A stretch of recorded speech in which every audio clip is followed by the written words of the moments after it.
7. Glória a Deus. Evangelho de Jesus Cristo, conforme escreveu Lucas, capítulo de número 7. Nós não somos os donos da palavra, somos os mensageiros.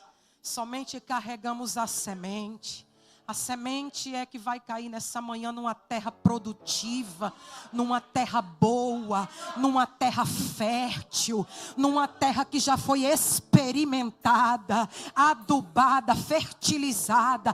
Portanto, eu já quero ministrar que ela vai produzir conforme aquilo que a eternidade liberou e libera hoje para nós neste lugar.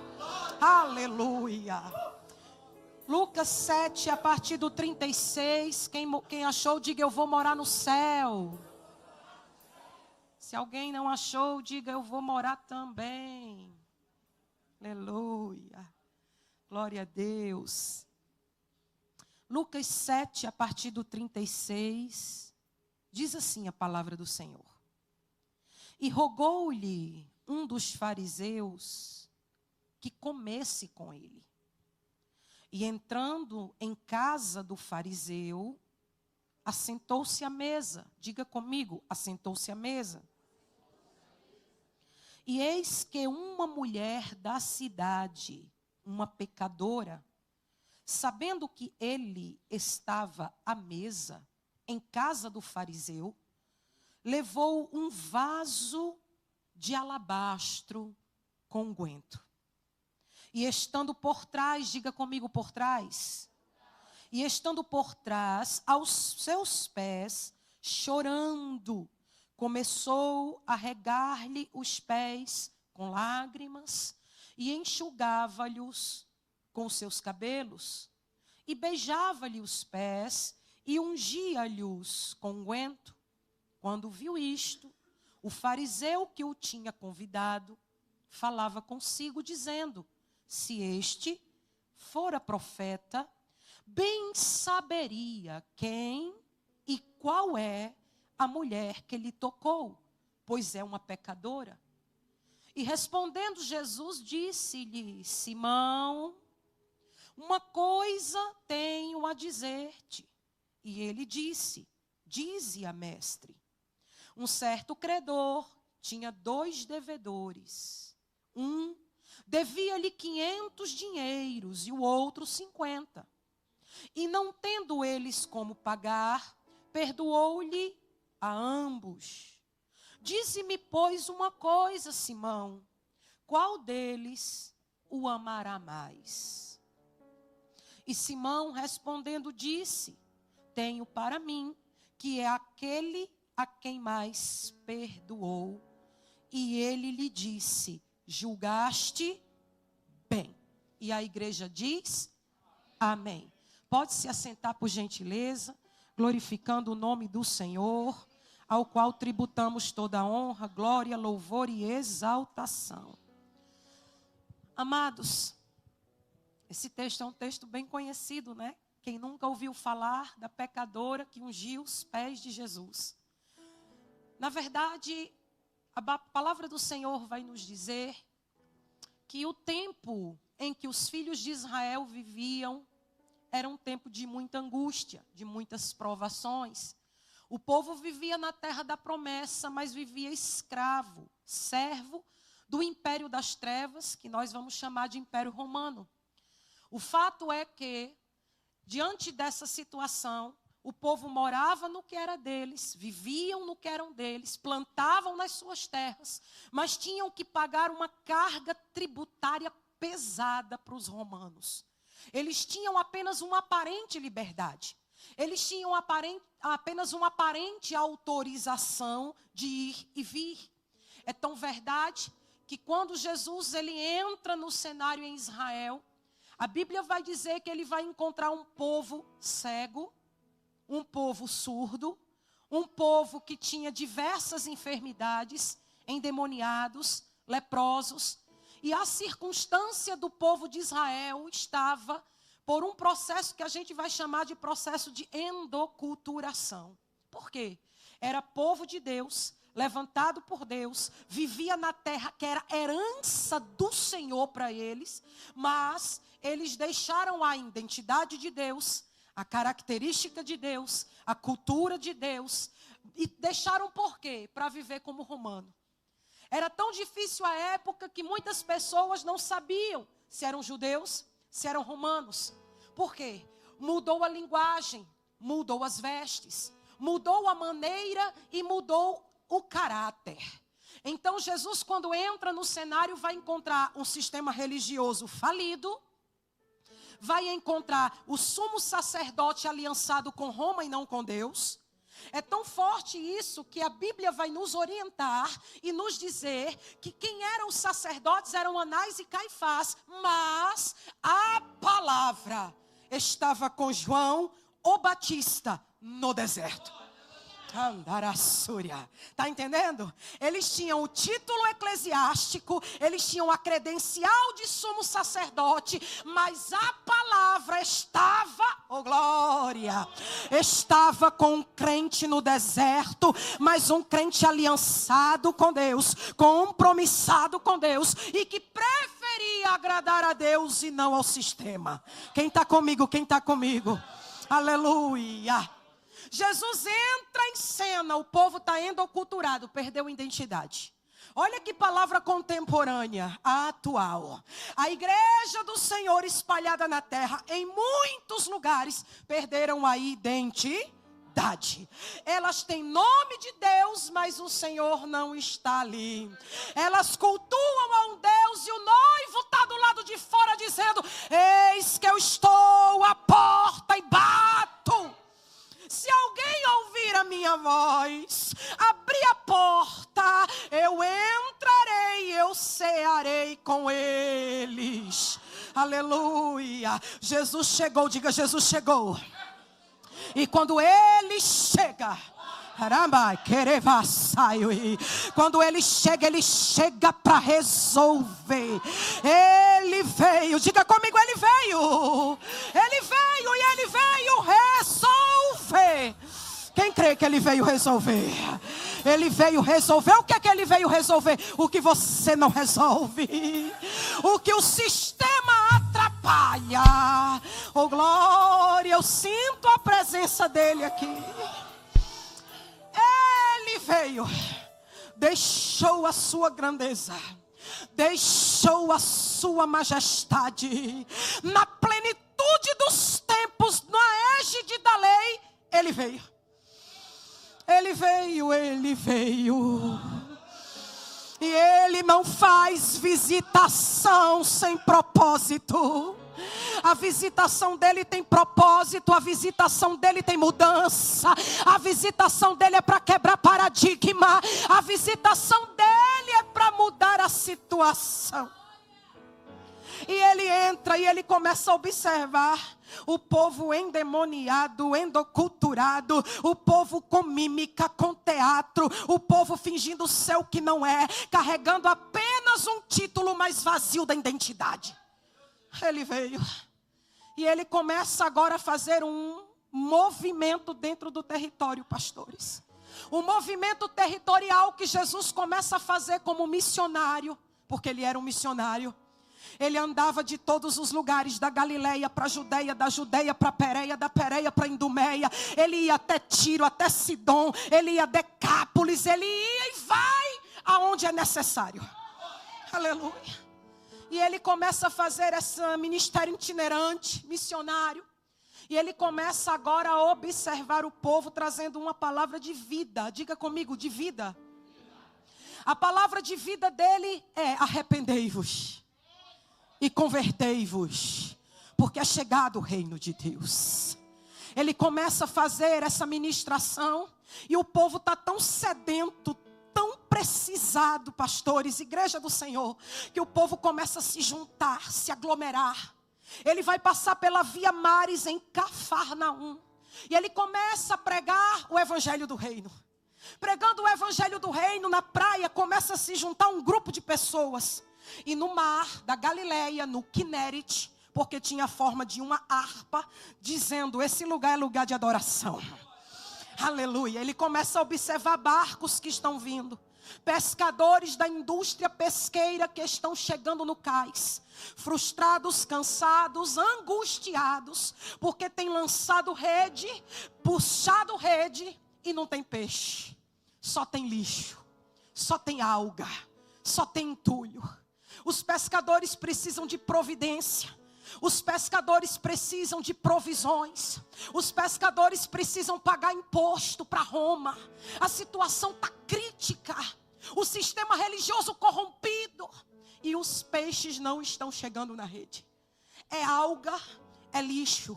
Eles limpam, preparam e lançam de novo. E puxam de novo. E mais uma vez é lixo, é entulho. Jesus está pregando na areia e ele está observando os pescadores. Eu vou repetir. Jesus está pregando na areia, mas está de olho nos pescadores. Está entendendo? Está entendendo? Andaraia, Súria. Ele está pregando, mas está observando. Ele está pregando, mas está avaliando. Ele está avaliando e ele está vendo. O que que ele está vendo? Está frustrado. Está cansado, não tem providência. E ele diz agora a um improvável: Simão, posso subir no teu barco, Simão? Para fazer do teu barco púlpito de pregação da palavra. Anda calabai.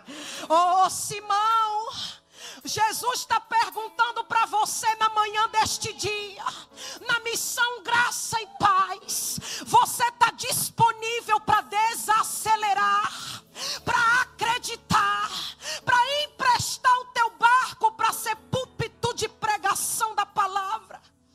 Se você tivesse, irmão, eu vou subir no teu barco, eu vou usar o teu barco para pregar. Eu vou usar o teu barco, porque a partir de agora eu estou te convocando, chamando, atraindo para ser pescador de almas. Você conhece a palavra e sabe que dali Jesus vai arrebanhar 4: Simão, André, Tiago e João. Ele começa a andar e arrebanhar em homens e mulheres improváveis, incultos, iletrados, num bom português, analfabetos. Homens que tinham suas histórias limitadas. Mulheres que tinham suas histórias sentenciadas à condenação. Jesus, ele passa e a visitação dele muda a história. Esse povo começa a seguir Jesus. Jesus agora começa a pregar e a palavra dele tem vida. A palavra dele levanta. A palavra dele nos constrange. A palavra dele nos deixa desnudos, para que aquilo que a gente verdadeiramente tem aqui dentro, ele saia, ele aflore, ele mostre. Então Jesus, ele vem constrangendo, limpando, tirando. E com isso ele arrebanha um grupo de pessoas e continua sua missão itinerante. Agora, diz as escrituras que ele prega, ele cura, ele provê, ele liberta endemoniados, oh glória.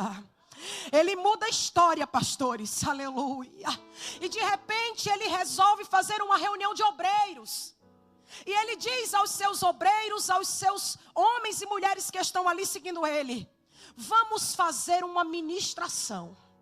A ministração vai ser no platô de Corazim.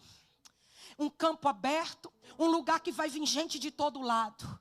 Ele começa a pregar para mim um dos melhores sermões que diz as escrituras: o monte das bem-aventuranças, ou a mensagem das bem-aventuranças. Ele começa com a mensagem assim: vinde a mim, aqueles que estão cansados. Ele começa com a mensagem assim: aquele que tem fome, aquele que tem sede de justiça, serão fartos. Ele começa com uma mensagem que anda na contramão do colegiado dos fariseus e saduceus. E aquilo, pessoas de diversos lugares estavam ouvindo. Você consegue visualizar a cena? No meio daquela multidão tinham pessoas de diversos.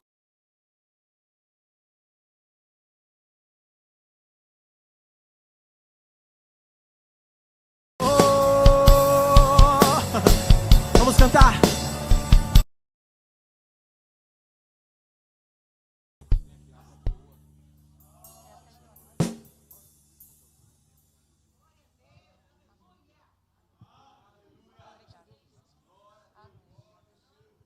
Glória a Deus. Também cumprimento a igreja com a paz do Senhor. Amém? Amém. Quem está vivo, diga eu. Oh, glória. Aí sim. Glória a Deus. Amados, é um prazer enorme estar aqui mais uma vez, cultuando ao Senhor nesta casa de oração. Como o pastor Márcio falou, conhecendo pessoalmente, porque quando meu esposo conheceu, era um encontro de homens, era uma reunião só com os homens lá na Suíça. Então, de verdade, muito grata a Deus pela vida deste casal. Pastor Márcio, pastora Gleide. Deus abençoe. A pastora Gleide até está mais bonita, mais feliz, né, irmãos? Glória a Deus. Muito feliz de verdade. Prazer em rever os pastores, os congregados, esse ministério de louvor abençoado. Que Deus continue abençoando esta casa de oração. Amém? Prazer em estar com meu esposo, pastor Paulo Rogério. Amados, antes de ministrar, eu já quero logo avisar que ali atrás, lá na frente, na entrada da igreja, eu tenho alguns livros. São poucos, porque a gente pediu material do Brasil, não chegou ainda. Mas se você puder, passa lá no fundo, adquire um livro, resumo de todos os livros do Antigo Testamento, do Novo Testamento. Um livro de maneira didática para nós entendermos como será o arrebatamento da igreja, qual é o momento que nós estamos vivenciando dentro do cronograma de Deus. E se você adquire um livro, você acaba investindo em missão. Amém? Amém? Glória a Deus. No caminho, meu esposo disse, você vai pregar o quê? Aí eu falei assim, eu estudei um texto aí que Deus me deu sobre Moisés. Aí ele falou assim, tá, na hora eu quero ver o que é que Deus vai falar, porque sempre muda. E de verdade, Evangelho de Jesus Cristo, conforme escreveu Lucas, capítulo de número 7. Glória a Deus. Evangelho de Jesus Cristo, conforme escreveu Lucas, capítulo de número 7. Nós não somos os donos da palavra, somos os mensageiros, somente carregamos a semente.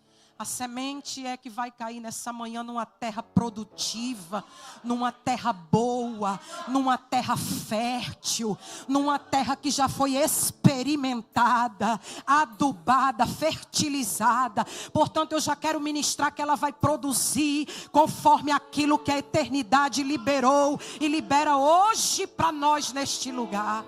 Aleluia. Lucas 7, a partir do 36, quem achou, diga eu vou morar no céu. Se alguém não achou, diga eu vou morar também. Aleluia. Glória a Deus. Lucas 7, a partir do 36, diz assim a palavra do Senhor. E rogou-lhe um dos fariseus que comesse com ele. E entrando em casa do fariseu, assentou-se à mesa. Diga comigo, assentou-se à mesa. E eis que uma mulher da cidade, uma pecadora, sabendo que ele estava à mesa, em casa do fariseu, levou um vaso de alabastro com unguento. E estando por trás, diga comigo por trás. E estando por trás, aos seus pés, chorando, começou a regar-lhe os pés com lágrimas e enxugava-lhes com os seus cabelos. E beijava-lhe os pés e ungia-lhes com unguento. Quando viu isto, o fariseu que o tinha convidado falava consigo, dizendo: se este fora profeta, bem saberia quem e qual é a mulher que lhe tocou, pois é uma pecadora. E respondendo Jesus, disse-lhe: Simão, uma coisa tenho a dizer-te. E ele disse: dize-a, mestre. Um certo credor tinha 2 devedores. Um devia-lhe 500 dinheiros e o outro 50. E não tendo eles como pagar, perdoou-lhe a ambos.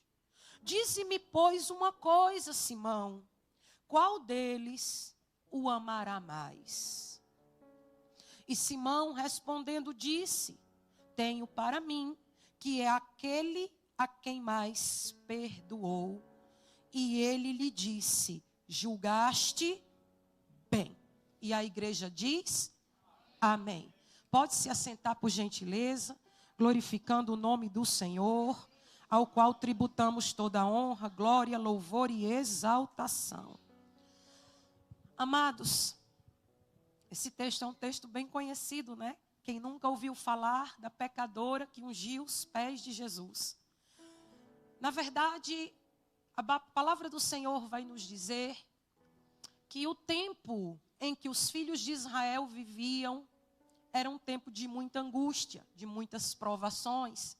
O povo vivia na terra da promessa, mas vivia escravo, servo do império das trevas, que nós vamos chamar de Império Romano. O fato é que, diante dessa situação, o povo morava no que era deles, viviam no que eram deles, plantavam nas suas terras, mas tinham que pagar uma carga tributária pesada para os romanos. Eles tinham apenas uma aparente liberdade.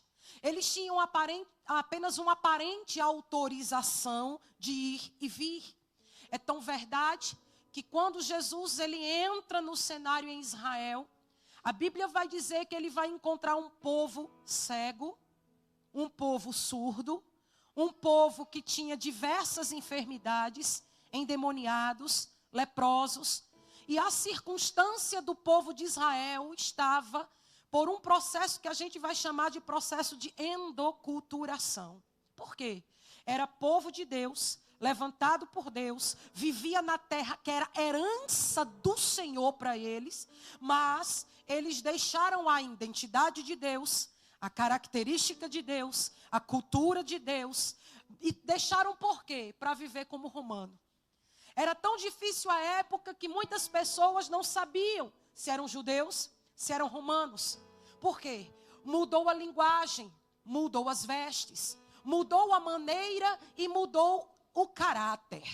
Então Jesus, quando entra no cenário, vai encontrar um sistema religioso falido, vai encontrar o sumo sacerdote aliançado com Roma e não com Deus.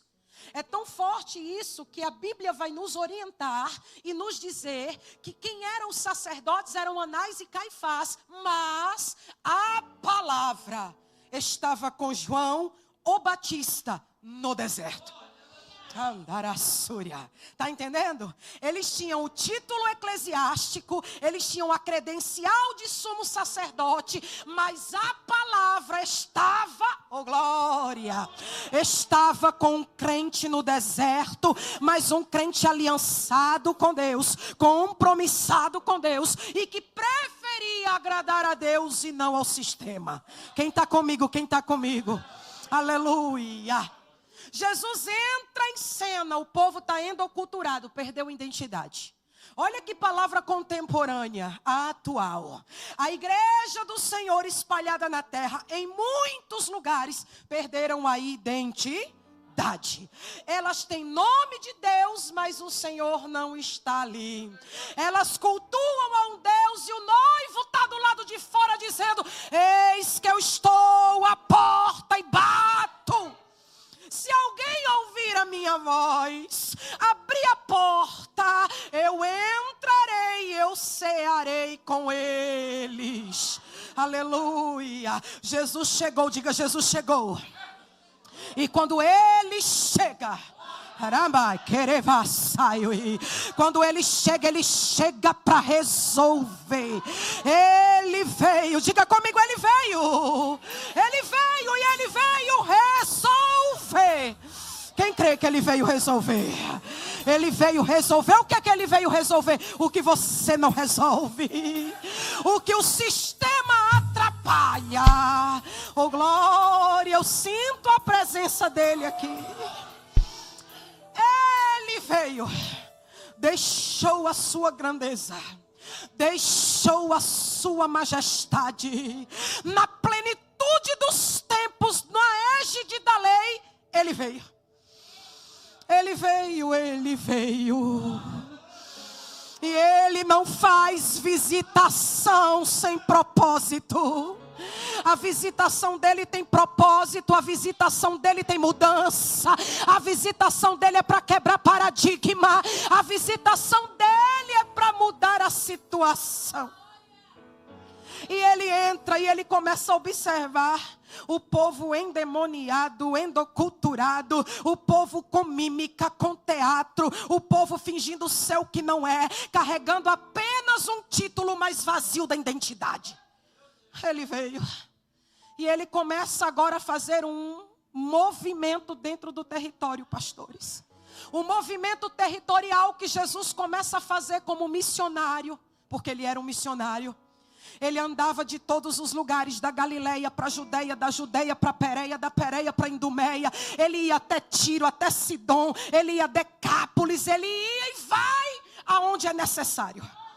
Aleluia. E ele começa a fazer esse ministério itinerante, missionário. E ele começa agora a observar o povo, trazendo uma palavra de vida. Diga comigo, de vida. A palavra de vida dele é: arrependei-vos e convertei-vos, porque é chegado o reino de Deus. Ele começa a fazer essa ministração, e o povo está tão sedento, tão precisado, pastores, igreja do Senhor, que o povo começa a se juntar, se aglomerar. Ele vai passar pela Via Maris em Cafarnaum, e ele começa a pregar o evangelho do reino. Pregando o evangelho do reino na praia, começa a se juntar um grupo de pessoas. E no mar da Galileia, no Quinérit, porque tinha a forma de uma harpa, dizendo: esse lugar é lugar de adoração. Aleluia. Ele começa a observar barcos que estão vindo, pescadores da indústria pesqueira que estão chegando no cais, frustrados, cansados, angustiados, porque tem lançado rede, puxado rede e não tem peixe, só tem lixo, só tem alga, só tem entulho. Os pescadores precisam de providência. Os pescadores precisam de provisões. Os pescadores precisam pagar imposto para Roma. A situação está crítica. O sistema religioso corrompido. E os peixes não estão chegando na rede. É alga, é lixo. Eles limpam, preparam e lançam de novo. E puxam de novo. E mais uma vez é lixo, é entulho. Jesus está pregando na areia e ele está observando os pescadores. Eu vou repetir: Jesus está pregando na areia, mas está de olho nos pescadores. Está entendendo? Está entendendo? Andaraia, Súria. Ele está pregando, mas está observando. Ele está pregando, mas está avaliando. Ele está avaliando e ele está vendo. O que é que ele está vendo? Está frustrado. Está cansado, não tem providência. E ele diz agora a um improvável: Simão, posso subir no teu barco, Simão? Para fazer do teu barco púlpito de pregação da palavra. Anda calabai.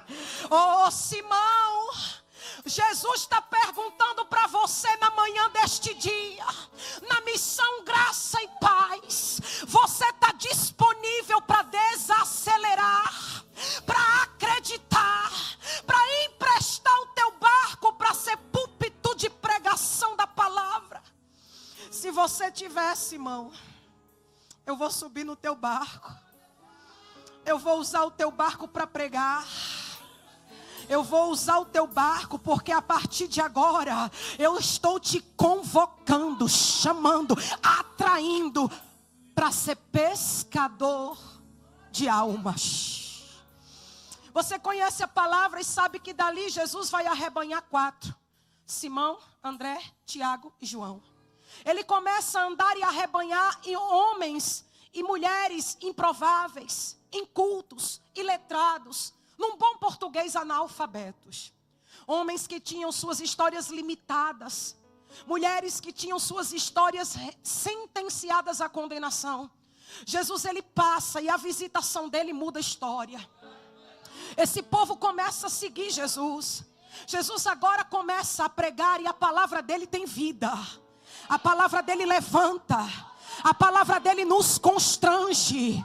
A palavra dele nos deixa desnudos, para que aquilo que a gente verdadeiramente tem aqui dentro, ele saia, ele aflore, ele mostre. Então Jesus, ele vem constrangendo, limpando, tirando.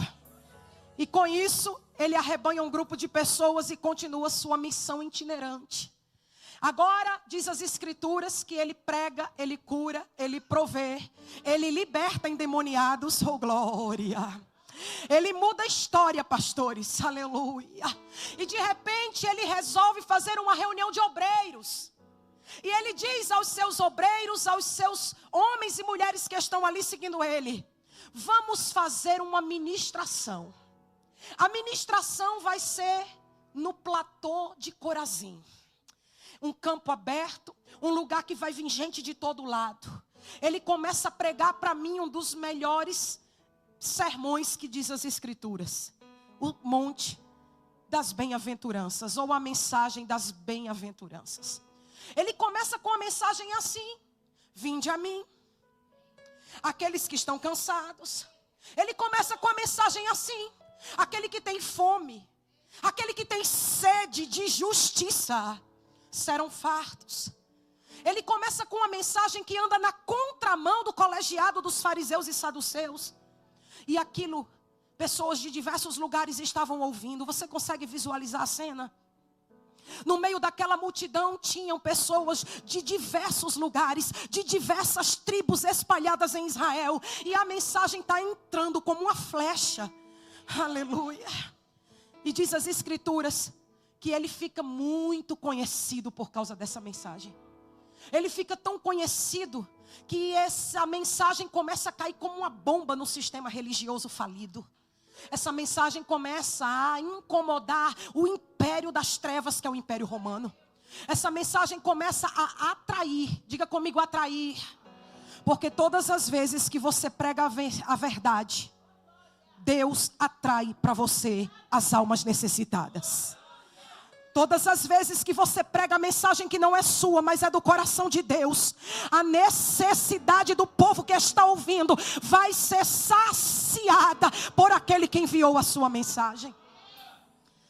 De repente ele olha para aquele grupo de pessoas conhecido como o colegiado apostólico e diz: vamos sair daqui e vamos até Cafarnaum. Irmãos, Jesus andava a pé. Eram quase 200 quilômetros da Galileia para a Judéia. Ele ia a pé por toda aquela região, andando e parando nos lugares e nos endereços onde ele sabia que havia necessidade de parar. E um dia ele vai olhar para aqueles homens e vai dizer: vamos a Cafarnaum. Ele vai fazer em Cafarnaum o quê? Salvar, pregar, renovar. E ele sai de Cafarnaum e ele vai para uma cidade vizinha, chamada de Naim. Em Naim, ele vai encontrar, depois do centurião, depois do homem que disse: eu não sou digno. Mas se tu disseres só uma palavra, aleluia. Ele entra em Naim com aquele grupo de pessoas. Um grupo de pessoas que começaram a ter vida. Um grupo de pessoas que começaram a ter contentamento. Um grupo de pessoas que começaram a ter alimento. Um grupo de pessoas que estão andando com o autor da vida. Eles estão entrando em Naim, você conhece a Bíblia. E saindo de Naim, existe um cortejo fúnebre. Uma mulher anônima.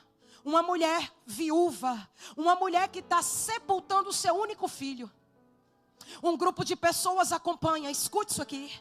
Um grupo de pessoas acompanha aquela mulher. Ela está angustiada, ferida. Os seus princípios se transformaram em fins. Os seus projetos estavam sendo sepultados naquele cortejo, naquele momento.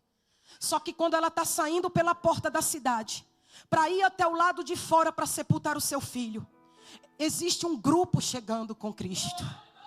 Uma caravana de vida, uma caravana de alegria, uma caravana de mudança. Aleluia. Jesus, ele vai parar, ele vai olhar, ele vai se aproximar do esquife, que era o caixão da época, uma maca. O corpo ficava enfaixado, somente o rosto ficava descoberto, mas coberto com lenço. Ele vai olhar para aquela mulher, com os seus projetos frustrados, com a sua alma ferida. E ele vai dizer para aquela mulher: não chore. Você pode dizer para a pessoa do seu lado com boca de profeta: não chore. Como dizer não chore para uma mãe que está sepultando seu filho? Como dizer não chore para uma mulher que está perdendo a sua perspectiva de alegria? Mas quando ele chega, ele chega para resolver. Eu não sei como você entrou nesta manhã aqui, mas eu sei que você chegou e ele está na casa para dizer: eu vim resolver. Aleluia. Não chore. Se aproxima do esquife. Pelo termo original, a Bíblia do Novo Testamento foi quase toda escrita no grego, mas existem algumas palavras faladas, ministradas por Cristo que são no hebraico, outras no aramaico, que é o hebraico antigo. E Jesus, ele vai olhar para aquele jovem, para o esquife, para aquele grupo de pessoas infelizes e para o grupo de pessoas felizes, e vai dizer uma palavra no hebraico: Baruch. Jesus. Quando ele diz Baruch, ele está dizendo: esse menino tem entre 17 e 21 anos, mas ele vai viver. Aleluia. Ele olha e diz: eu te mando. Aleluia. Escute, escute. Não deixe nada roubar tua atenção. A voz de comando está liberando sobre a minha vida e a tua. Vai viver. Não vai ter morte. Vai ter vida. Não vai ter sepultamento. Vai ter história concluída. A cara vai assurar. Quem foi que disse que você vai sepultar o projeto? Quem foi que disse que vai parar o projeto? Eu vim aqui dar uma ordem dizendo: eu te mando. Levanta, levanta, levanta. Aleluia. Jesus está dizendo: vai viver. Jesus está dizendo: vai crescer. Arabaia sobre cabaia sé. Oh, para alguém que achou que ele esqueceu da promessa, para alguém que achou que ele te deu para você enterrar, Deus está dizendo: vai ter vida. Ei, é para quem crê, levanta a mão quem crê, porque o céu me autoriza e eu libero aqui. Deus vai te dar condição para você ver o projeto de pé, de pé, de pé.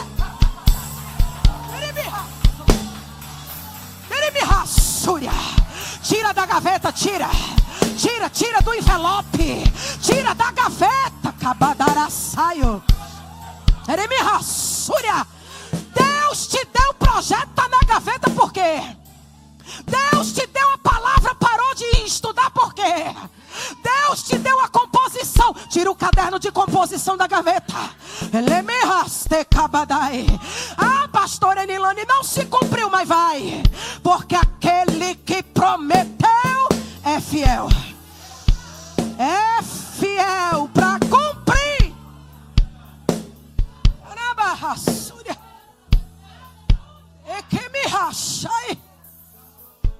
Olha o encontro. O encontro são de dois filhos únicos.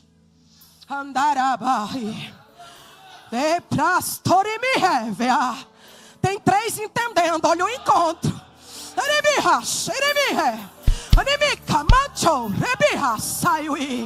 Dois filhos únicos. Um está morto, vai viver. Quem crê? Quem crê? Quem crê? Quem crê? Vai viver, vai. E o outro desceu. Está vivo, mas vai entregar a vida.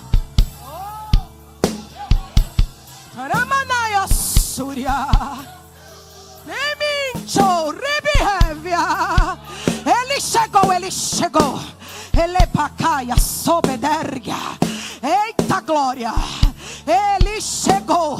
O Filho unigênito do Pai chegou para alguém que tem filho morto aqui, projeto morto aqui, coisa morta aqui, para dizer: eu te mando. Levanta, levanta, levanta, levanta.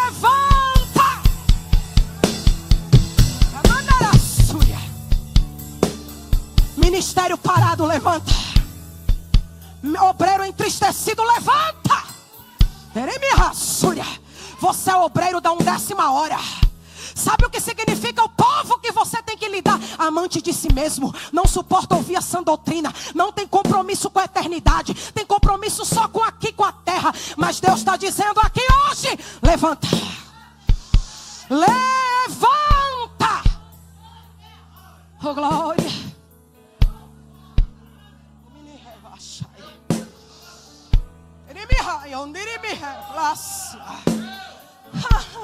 E o projeto ficou de pé.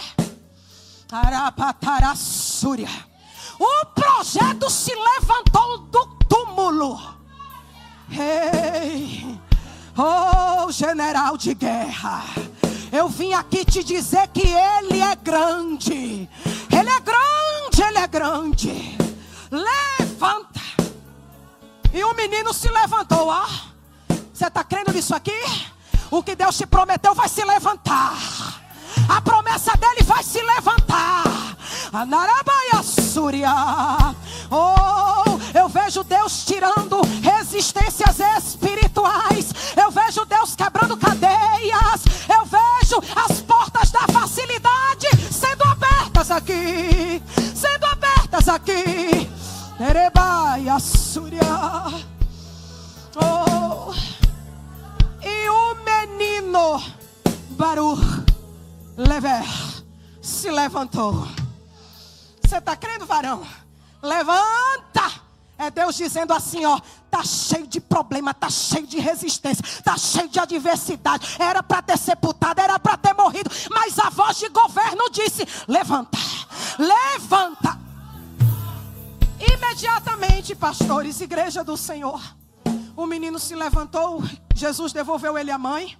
Mas escute porque eu estou contando assim, para você entender porque é que um Simão, fariseu, convidou Jesus para jantar. Aleluia. Porque quando a gente lê o texto isolado, a gente não entende o tamanho do milagre. Mas quando a gente entende o último inimigo está sendo vencido. Ouça, quem tem ouvidos, ouça o que o Espírito diz à igreja. Acai, derevassaio. Abra a mão para receber, abra a mão para receber.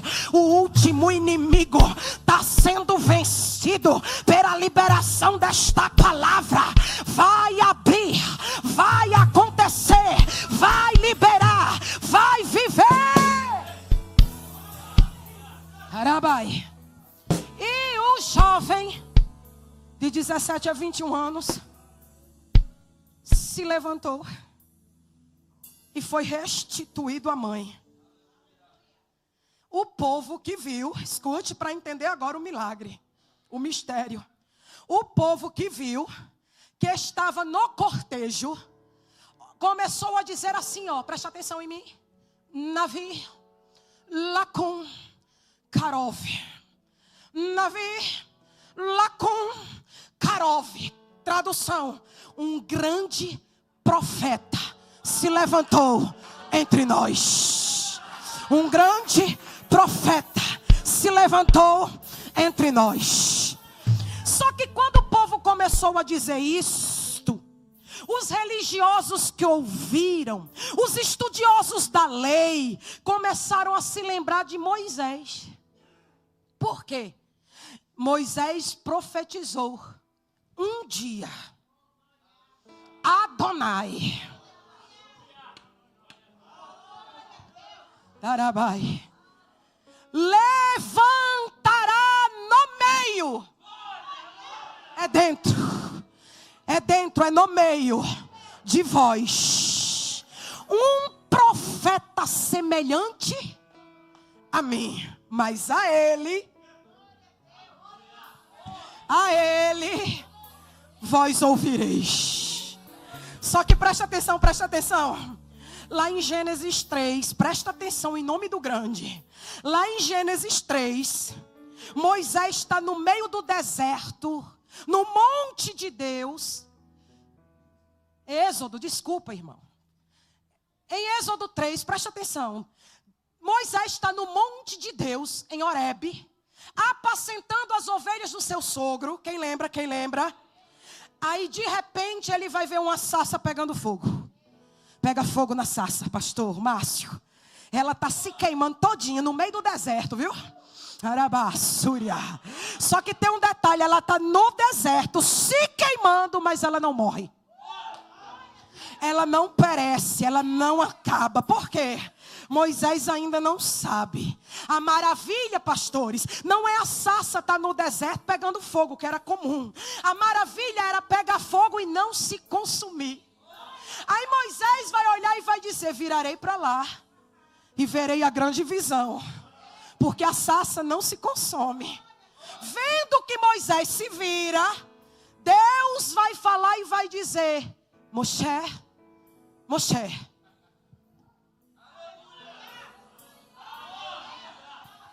Ele usa um termo, não o nome dado pela filha de Faraó, que na verdade na tradução do aramaico era Rapimsés, filho do Deus das águas. Não. Moshe. Na transliteração do hebraico, sabe o que significa? Filho. Meu filho, não de Rapi. Meu filho. Narabai. Moisés vai olhar e Deus vai se revelar e vai dizer: eu sou o Deus dos teus pais, o Deus de Abraão, de Isaac e de Jacó. Tira a sandália dos teus pés, porque o lugar que tu pisa é terra santa. Aí Deus vai começar um diálogo com Moisés, sim ou não? Aí de repente Deus vai dizer a Moisés: vai para o Egito, liberta o meu povo. É assim ou não é? Aí Moisés vai dizer: o Senhor vai comigo? Vou. O Senhor vai me dar vitória? Vou. Então como é teu nome? O Senhor vai comigo? Vou. O Senhor vai me dar vitória? Vou. Então como é teu nome? Aí Deus vai dizer assim, ó: dize aos filhos de Israel que Yud, Hev, Vav, Hev, Yaverá o enviou. O enviou. Só que escute para entender o mistério lá de Jesus. Quando você olha o nome revelado, você vai olhar para um tetragrama, amém? Só que o tetragrama em Êxodo era utilizado por desenhos. Se escrevia por desenhos. O Yud significa mão. O Rev significa a cerca de. Porque o desenho era de uma cerca. Era de uma cerca. O Vav representa um prego ou um grilhão. E o Rev, de novo, a cerca. O hebraico é lido da direita para a esquerda. Lê comigo. A cerca do prego, a cerca da mão. Aleluia.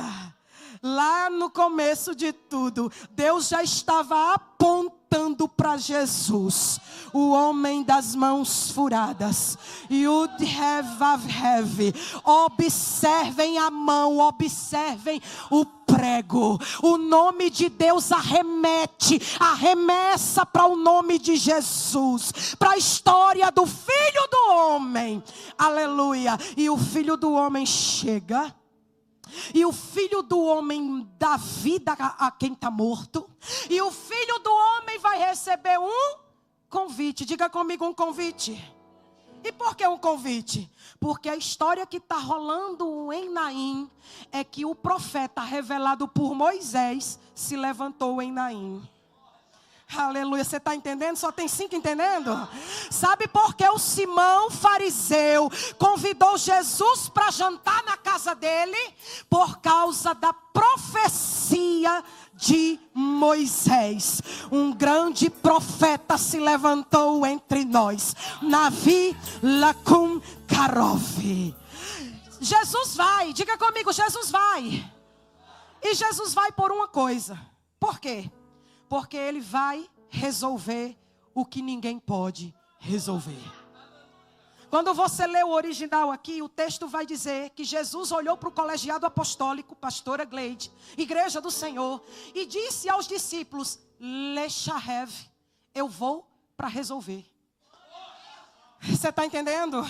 Está mesmo? Quem crê que na manhã desse dia Jesus está chegando para resolver? Quem crê que essa palavra liberada para a minha vida e a tua, para o meu ministério e o teu, para a minha casa e a tua, Jesus está chegando para se assentar na mesa, para resolver. Aleluia. Ele vai. E tem uma coisa interessante que acontece aqui. Preste atenção. O texto diz que havia uma mulher, diga comigo, uma mulher. Só que essa mulher era uma mulher pecadora. Ok. Era uma mulher pecadora, só que o texto diz que ela era uma pecadora da cidade. Diga comigo, pecadora da cidade. Sabe o que significa ser pecadora da cidade? Que toda a vila de Naim conhecia qual era o pecado dela. Todo mundo sabia da má fama dela.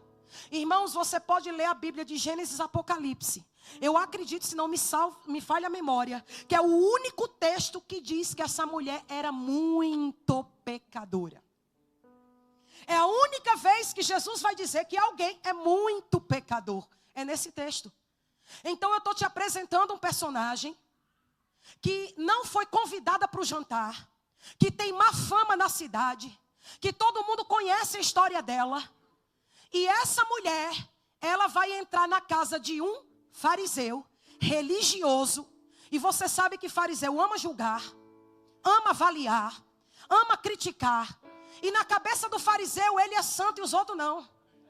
Na cabeça do fariseu, ele é perfeito diante de Adonai e os outros não.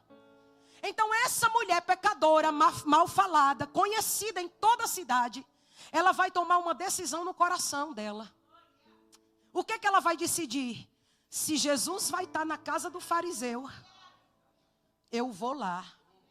Aleluia. Entenda uma coisa.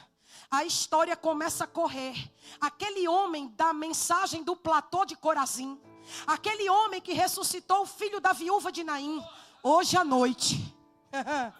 Oh glória, hoje à noite, hoje, o mistério é hoje. Eu profetizo um Deus de agora. O nome dele é o grande eu sou. Não é o grande eu serei, nem o grande eu era. É o grande eu sou. É o Deus de hoje. Aleluia. Hoje ele vai estar na casa do Simão fariseu.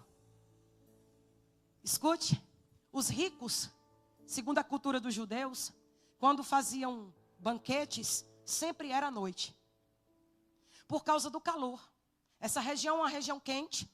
Então eles esperavam o cair do sol para poder fazer as suas comemorações. Só que também tinha uma coisa. Eles tinham, por cultura judaica, que deixar a porta da sua casa aberta. E por quê? Para que os pobres da região passassem, vissem, olhassem, entrassem, porque não podia proibir a entrada, e ficassem observando a festa. Os hipócritas faziam isso porque queriam mostrar para os pobres as suas riquezas. Olha como eu sou rico. Porque tem gente que ainda hoje acredita que Deus só é na vida do outro se ele for rico, se ele estiver ganhando bem. Os ministérios, como foi dito aqui, são avaliados pelo número de seguidores, pela roupa que você veste, pela casa que você mora, pela credencial que você tem, pelo recurso que você tem.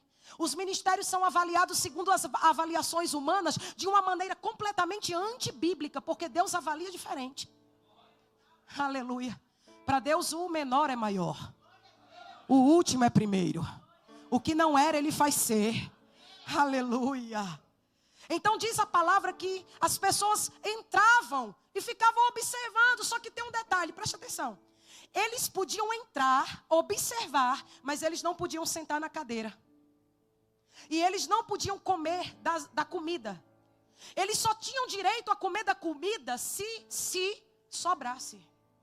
Eles só podiam comer da comida se depois dos convidados de honra que sentavam na mesa, eles fossem alimentados, saciados, e se sobrasse comida aí dava para os pobres. Era assim que funcionava.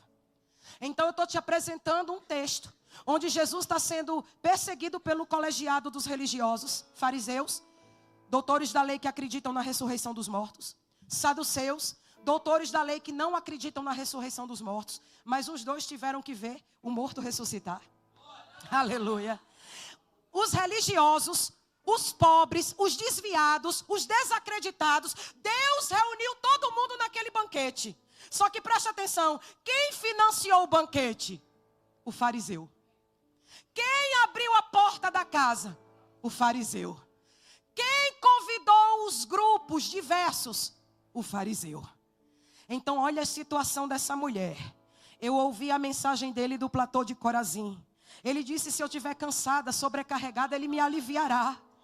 Ele disse que aquele que tem fome e sede de justiça vai receber. Ele ressuscitou o filho dessa mulher viúva, improvável, pobre. Ele vai fazer alguma coisa por mim. Ele vai. E sabe por que eu sei que ele vai? Porque ele só chega em pessoas que o desejam. Eu desejo. Eu anseio. Eu preciso dele. É difícil, irmão. Mas escute uma coisa. Jesus está na casa. É a casa de um religioso. Ela é criticada e mal falada por todo mundo. Mas a necessidade dela é maior que a crítica. A necessidade dela é maior do que a avaliação. Ela tem a dor, ele tem a cura. Ela tem o problema, ele tem a solução. Ela tomou uma decisão, diga comigo, tomou uma decisão. Eu vou lá. Só que preste atenção para a gente encaminhar para o fim. Antes dela ir, ela passa na casa dela. E ela vai pegar um vaso de alabastro com unguento. Esse vaso de alabastro, o original diz que é cinete. Significa que ele tinha apenas 200 a 250 ml de nardo, de azeite, de perfume. É diferente do vaso de alabastro que Maria, irmã de Marta e Lázaro, levou para ungir Jesus. Aquele tinha meio litro. Esse aqui era um dos pequenininhos.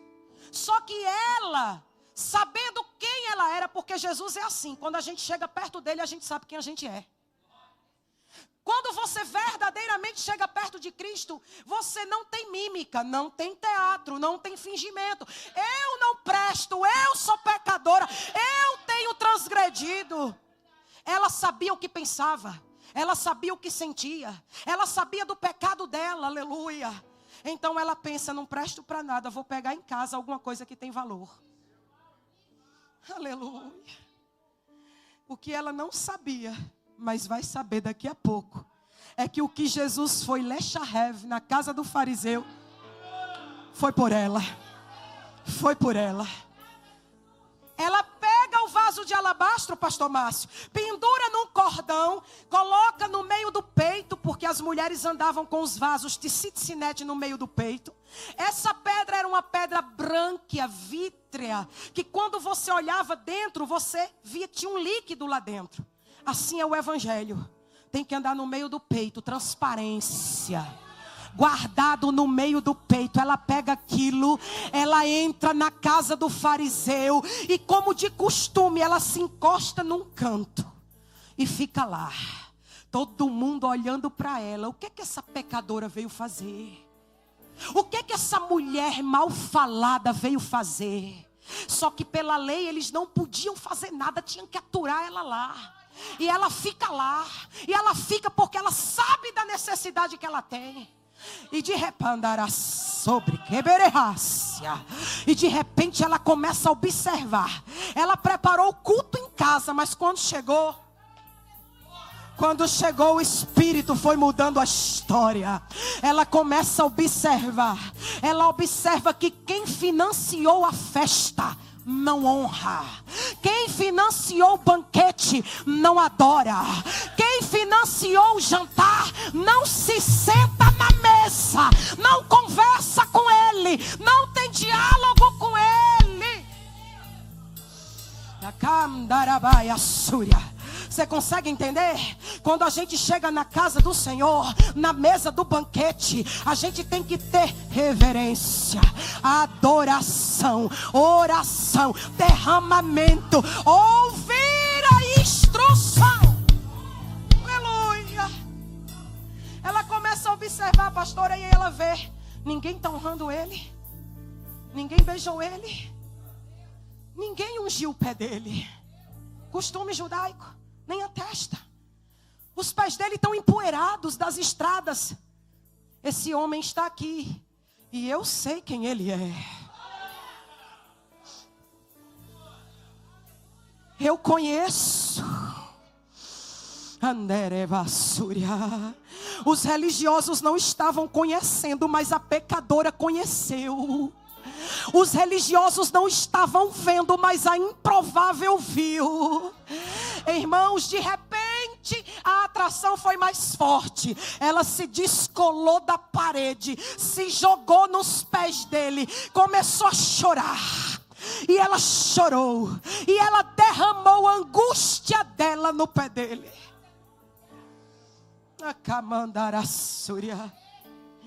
Ela está tirando a angústia dela, derramando nele. O peso da alma dela, derramando nele. A dor do coração dela, derramando nele. Os conflitos existenciais dela, derramando nele. Você está entendendo? Derrama nele, derrama. Derrama nele. A tua fraqueza, derrama nele. O teu pecado, derrama nele. A tua angústia, derrama nele. Derrama, derrama. Derrama em lágrima. Derrama em desabafo. Derrama. Daqui a pouco, pastor, ela está lavando os pés empoeirados dele com as lágrimas. Ela está tão perto que ela pega o vaso do alabastro e ela quebra o gargalo dele assim, porque ele tinha um pescoço assim alto. Ela quebra e começa a derramar no pé dele. Começa a ungir o pé dele. Quando ela começa a ungir, ela está tão perto que ela começa a beijar. Ela beija ele. Daqui a pouco ela solta o cabelo. Não podia fazer isso. As mulheres honestas não podiam andar com o cabelo solto, no máximo uma trança. Ela solta o cabelo, ela desprende o cabelo, ela se aproxima e começa a enxugar. O constrangimento foi tão grande por ela ter feito isso que ela não percebeu. O culto que ela preparou em casa não foi suficiente para a ação ativadora do Espírito que estava naquela sala de jantar, adepto a qualquer um, mas só ela sentia, só ela entendia, só ela estava conectada. Aleluia! E talvez na manhã desse dia você também entrou aqui, preparou o culto em casa, preparou uma saudação, preparou a adoração, preparou a tua conversa, o teu particular. Mas quando você chegou aqui, a função do Espírito que intercede por mim, por você, com gemidos inexprimíveis, começou a passar, começou a tocar, começou a lembrar. E daqui a pouco você chora, você adora, você conversa, você derrama o teu culto a Ele. Fica de pé em nome de Jesus. Fica de pé, fica de pé. Taramandarassúria. Vendo isto, escute, escute. O cara financiou tudo. Preparou tudo. Se colocou em grupinhos. Mas a pecadora, improvável, não convidada, a penetra, era a única que estava sabendo quem estava ali naquela sala. Aleluia. Vendo isto, o fariseu pensou, diga comigo, pensou. Ele não falou, ele pensou. Se este fosse profeta, tocou, hein? Tocou ou não tocou? Se este fosse profeta, bem saberia quem e qual é a mulher que o toca. Uma pecadora. Lindo é Jesus olhar e dizer: Simão, uma coisa tenho a dizer-te. Sabe por que eu acho lindo? O versículo 40 vai dizer: e respondendo Jesus. Irmão, preste atenção aqui que eu vou encerrar. Responder a quê, pastor? Responder a quê? Ele falou? Ele Só que aí eu me lembro da oração de Salomão. Oh, glória! Somente tu, Adonai, conheces os pensamentos dos homens e dá a cada um conforme o seu pensar. E respondendo Jesus, disse-lhe: para você saber que eu sou Deus, para você saber quem está aqui. Simão, você não falou, mas pensou. Está pensando que é fácil? Se é perigoso falar na presença de Deus, também é perigoso pensar na presença dele.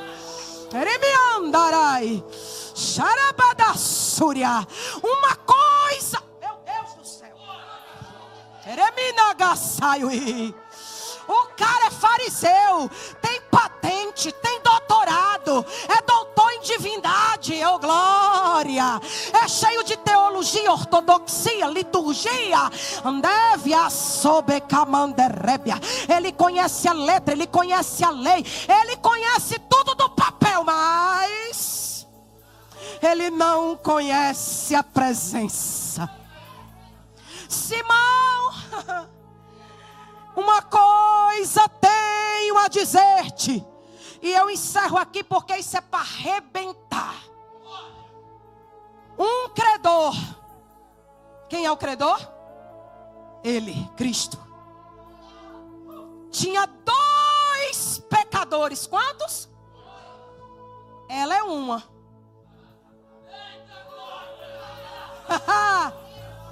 Mas você é o outro.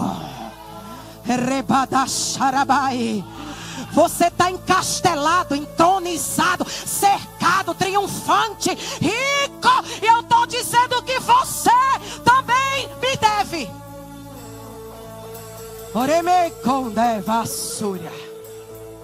Um credor, eu, tinha 2 devedores.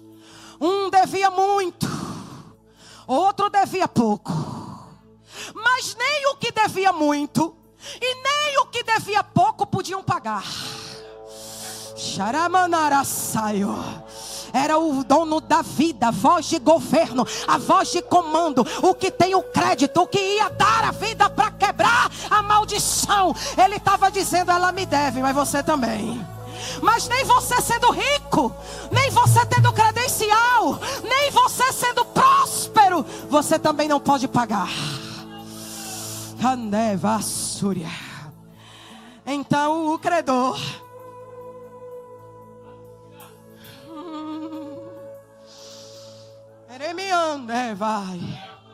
o credor perdoou os 2.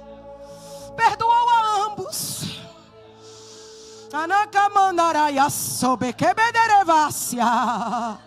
Não tem ninguém aqui sem pecado.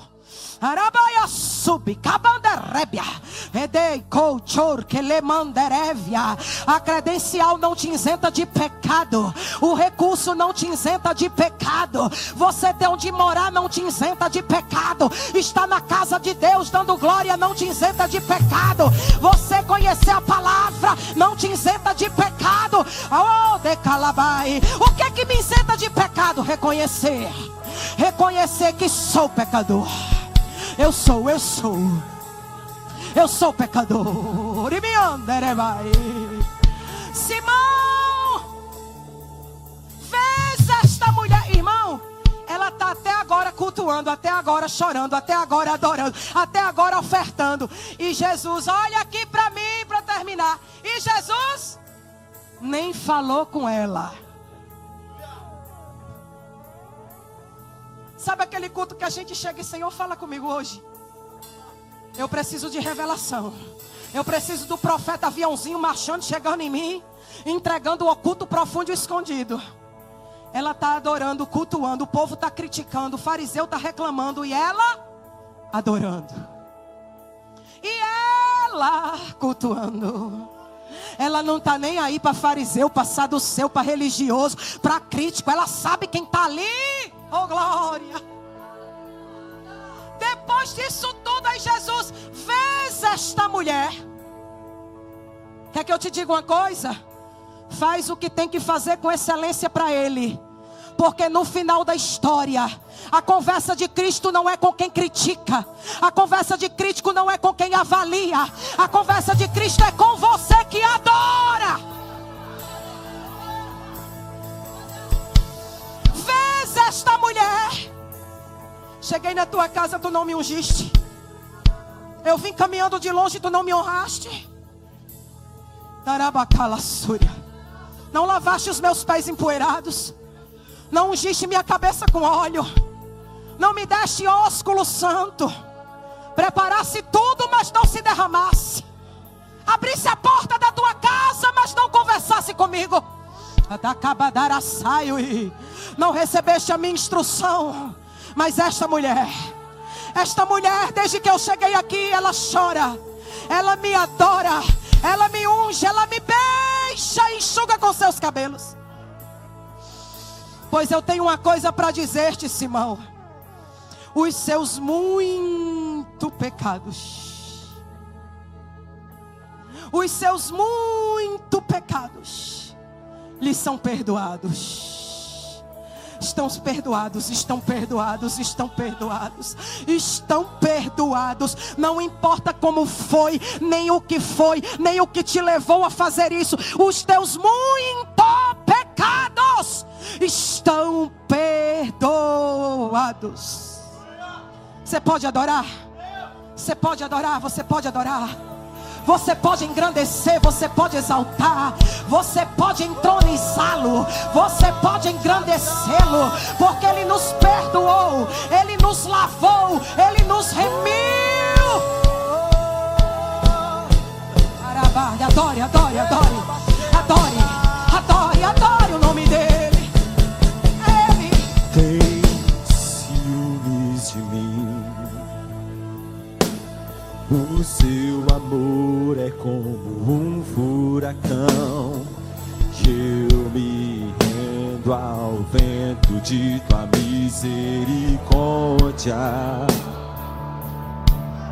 adore o nome dEle. Então de repente não vejo mais minhas aflições, eu só vejo a glória. E percebo quão maravilhoso Ele é e o tanto que Ele me quer. Oh, Ele me amou. Adore o nome dEle. Ele me ama. Se derrame nessa manhã. Ele me amou.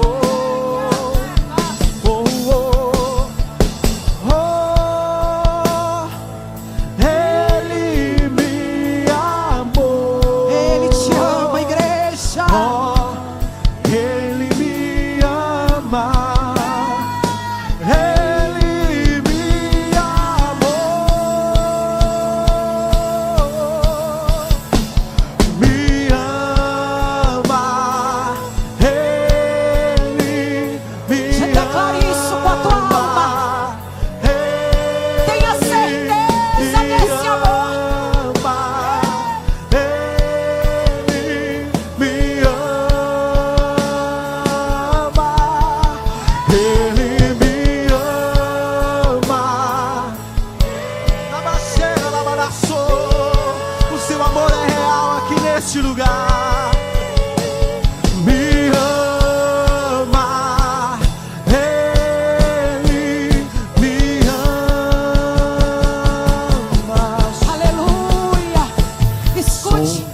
Jesus nos ama.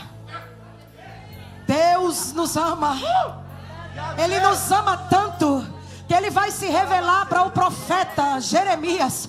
Ele vai olhar e vai dizer que passou na terra, andou no meio da terra, observou o povo que é povo dele, olhou para o povo que é povo dele e disse: eu passei por ti, e tu estavas como um aborto. Tu estavas informe, jogado, ensanguentado, mas eu passei por ti, liberei sobre ti a minha palavra e disse: viva. Passei de novo e disse para ti: viva. Te lavei com a minha água, te purifiquei com meu sal, te vesti com linho fino. Necai dereba sobre calabai, orimiandeva sobederga. E eu te disse: viva. A ordem de Deus para nós nessa manhã é que você vai viver. Viva. Viva no amor, viva na excelência, viva na essência, viva na palavra profética que Ele tem contigo. Teremanda kadarabashai, ekemandaria súria. Pode dar mais, pode dar mais. Vaso, tu pode dar mais. Tekamandara súria. Deus conhece o teu potencial, dá mais. Sabe por que Ele conhece? Porque foi Ele quem depositou dentro de ti. Não é teu, é dele. É para o reino dele, para a glória dele. Dá mais. Eu não sei porquê, mas Jeová me diz para te dizer: eu quero mais. Amanda sobre cabanterébia. Tiro a tristeza do teu coração. Ele me andevácio. Te achei na fenda da rocha hoje aqui. Rabada cabanterebe calhaçaio. E digo para ti: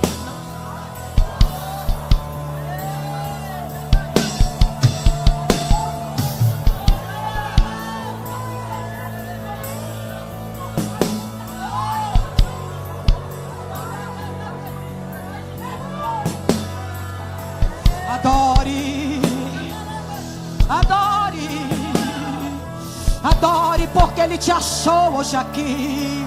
Ele te deu vida hoje aqui.